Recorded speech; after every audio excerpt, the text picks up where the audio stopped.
बिन तेरे सब सजा है, बिन तेरे कहाँ मजा है, यादों में ये बन गई मेरी रील। अब मैं इसे करूंगी अपलोड और बन जाऊंगी रील क्वीन। बस ये फालतू की रील बनाकर फोन के आगे मटकती रही हो। 10 तरह के मुंह बनाने आते हैं, लेकिन मजाल है एक कप चाय भी बनानी आती हो, या सीधी सादी रोटी पराठा आता हो। तेरी शक्ल देख कर तो तेरे ससुराल वाले अपना पेट भरेंगे। अरे माँ, क्यों हरदम चालू रहती हो? क्या करना है? खाना बनाने के लिए तो एक नौकरानी आकर भी बना सकती है। शर्म कर ले, 2 दिन में शादी है तेरी और खाना बनाना अभी तक नहीं आता। चल मेरे साथ, तुझे खाना बनाना सिखाऊं। और ये संभाल कर रख अपना लहंगा। हाय माँ, मेरा लहंगा आ गया। ये तो वही लहंगा है जिसको पहनने के लिए मैं कब से बेकरार हूँ। आखिरकार आपने डिजाइनर लहंगा मेरे लिए मंगवा ही दिया। एक रील इस पर भी बनाऊंगी। अरे ओ अभी से मत पहन, इसे खराब हो जाएगा, इतना महंगा है ये लहंगा। माँ, आपने सुना नहीं वो गाना, ये मेरा लहंगा बड़ा है महंगा, इसे हाथ ना लगाना। तभी गुंजा अपनी बेटी के कान पकड़कर रसोई में लाती है और कहती है, चल चुपचाप खाना बना। माँ, मेरे को नहीं सीखना। बताओ तुझे भी, ये दाल बना और स्वाद अनुसार थोड़ा सा नमक, हल्दी, नमक डाल। तभी मीका 1 चम्मच हल्दी और चुटकी भर नमक डालती है और गैस पर रख देती है। माँ, मैंने रख दिया। देख, 2-3 सीटी आते ही गैस बंद कर दियो, दाल बन जाएगी।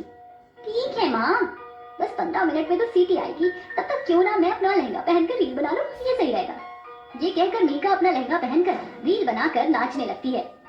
ऐसा करके वो नाच ही रही थी कि गुंजा उसे आवाज देती है, अरे ओ महारानी, कहाँ मर गई? सारी दाल जलाती, रसोई में तो है नहीं, फिर कहीं होगी कहीं ना कहीं।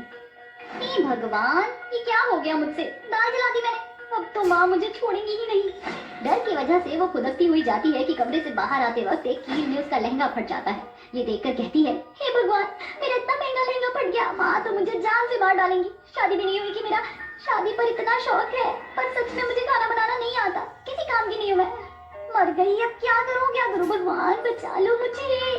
तभी रसोई से गुंजा आकर बहुत डांटती है और लहंगा देखकर और चिल्लाती है, बस इसी की कमी थी, अब 1 रुपया नहीं है मेरे पास तेरे लिए, इसी में शादी करियो तू। पर माँ, मैं वो।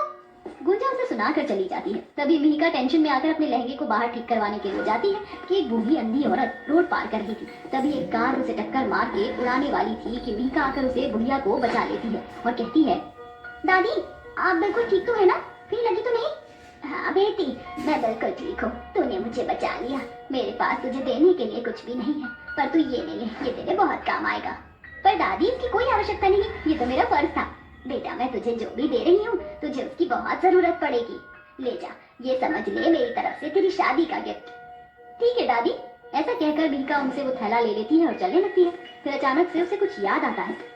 अरे, दादी को कैसे पता कि मेरी शादी होने वाली है?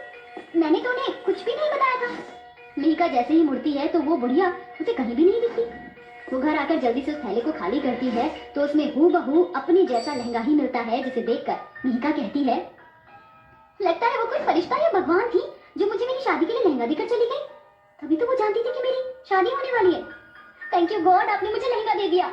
2 दिन बाद धूमधाम से मीका की शादी मयंक से हो जाती है। जैसे ही वह गृह प्रवेश करती है तभी उसके लहंगे से बहुत सारे सोने के सिक्के निकल कर इकट्ठा हो जाते हैं।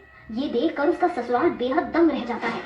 अरे भाभी, ये क्या लहंगे में सोने के सिक्के लटका कर लाई थी क्या, जो गृह प्रवेश करती सोने के सिक्के इतने सारे आ गए? नहीं, ऐसा तो कुछ नहीं है। आ जाओ बहू, अंदर आ जाओ। मीका जैसे ही एक ही कदम आगे बढ़ाकर आती है तो सोने के सिक्के उछल उछल कर उसके लहंगे से निकलते हैं। ये देखकर मयंक कहता है, अरे मुझे विश्वास नहीं हो रहा है मीका, तुम्हें लहंगे का बहुत शौक था, कहीं तुमने शौक पे सोने के सिक्के तो नहीं डलवा दिए जो इतने सारे सोने के सिक्के निकल रहे हैं?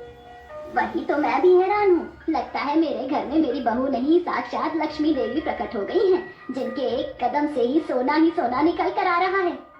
ये क्या हो रहा है मेरे लहंगे के साथ? कहीं ये उन दादी के दिए हुए लहंगे की वजह से तो नहीं है? कहीं ये जादुई लहंगा तो नहीं है?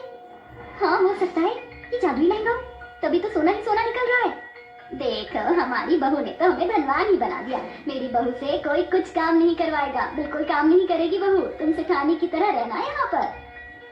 अरे वाह, मैं तो उस चीज से बच गई जो मुझे बिल्कुल भी नहीं आती। अब नहीं, खाना बनाने की कोई जरूरत नहीं है, इस जादुई लहंगे ने तो कमाल कर दिया। ठीक है माँ जी। अरे वाह मेरी जान, तुमने तो आते ही दिल जीत लिया और कोई काम भी नहीं करना पड़ेगा इस घर में। कहा था ना रानी बनाकर रखूंगा। हाँ, तो वो मैं अपनी वजह से रानी बनकर रहूंगी। तो शादी तो मुझसे हुई है ना? लड़ना बंद करो। मिहिका मयंक के साथ कदम रखकर अपने कमरे में पहुंचती है। उस लहंगे के बदौलत एक कोने में सोने के सिक्के बिखर जाते हैं। अगले दिन लहंगा उतारने के बाद ऐसा कुछ नहीं होता, क्योंकि वो सारा जादुई लहंगे का कमाल था। तभी मिहिका झूले पर लेटकर झूल रही थी। तभी सास उसकी हवा करते हुए कहती है, बहू तुम्हें कुछ चाहिए हो तो बता दो, जो जूस पियोगी, पास्ता खाओगी, पिज्जा खाओगी, मटर पनीर, जो चाहिए बता दो। माँ जी आप ये सब मंगवा दीजिए, पूरे दिन मेरा काम चल जाएगा। ठीक है बहू। माँ जी झाड़ू पोछा करना है क्या? भाभी जरूरत नहीं है, मैंने सब काम कर दिया। भाभी मुझे कॉलेज की फीस और ट्रिप के पैसे चाहिए, क्या आप थोड़े से पैसे दे सकती हो? कल जो इतने सारे पैसों की बारिश हुई थी, वो सारे सोने के सिक्के कहाँ हैं? बेटा उसे तो मैंने सोने के गहने बनवाने के लिए दे दिए, अगला नंबर सुरभि का ही है ना। ठीक है मैं आपको दे दूंगी पैसे। ऐसा बोलकर मिहिका अपने कमरे में जाकर वो लहंगा पहनती ही है। जैसे ही चलती है तो फिर से सोने के सिक्के निकलते हैं। फिर मिहिका लहंगा उठाकर रख देती है और उन सोने के सिक्कों को सुरभि को दे देती है, जिसके बाद वो ट्रिप पर निकल जाती है। वक्त गुजरता है, सब अच्छा चल रहा था। एक दिन एक औरत अपने 10 महीने के बच्चे को गोद में लेकर उनके दरवाजे पर आकर कहती है, बहन जी मेरी मदद करो बहन जी, मेरा बच्चा बहुत तकलीफ में है, मेरे पास इसके इलाज के लिए पैसे नहीं है, कृपा करके मुझे थोड़े पैसे दे दीजिए, मेरे बच्चे को कुछ हो जाएगा, उसे ठंड लग गई है और कुछ भी नहीं बोल रहा है, ना रो रहा। बहू उसके बच्चे की तो बहुत तबीयत खराब है, मेरा जादुई लहंगा इस बच्चे की जान बचा सकता है, आप यहीं रुकिए, मैं अभी आती हूँ पैसे लेकर। ऐसा कहकर मिहिका लहंगे को जैसे ही पहनकर चलती है तो एक तेज रोशनी में उस लहंगे से अब की बार ढेर सारे पैसे निकलते हैं। वो लहंगे को फिर से रख देती है और उन पैसों को उठाकर उस औरत को वो सारे पैसे दे देती है और कहती है, बहन अगर तुम्हें और पैसे चाहिए हो तो बता देना, मैं तुम्हें और पैसे दे दूंगी, ये लो सारे पैसे रख लो और अपने बच्चे की तबीयत को ठीक करा लो। आपका बहुत बहुत शुक्रिया, आप नहीं होती तो मेरे बच्चे के इलाज के लिए मुझे पैसे नहीं मिलते, मैं हॉस्पिटल लेकर जाती हूँ, शुक्रिया। ये कहकर औरत अपने बच्चे को फौरन हॉस्पिटल लेकर जाती है। डॉक्टर उसके बच्चे का इलाज करके उसके बच्चे को बचा लेते हैं। 2 दिन बाद माया फिर से अपने हंसते खेलते बच्चे के साथ मिहिका के ससुराल आती है और उसका शुक्रिया अदा करती है। इस तरह मिहिका का जादुई लहंगा बुरे वक्त में सबके काम आता था और उस जादुई लहंगे का राज सिर्फ मिहिका तक ही रहता है। साथ ही वो ठाट बाट से ससुराल में रहती थी।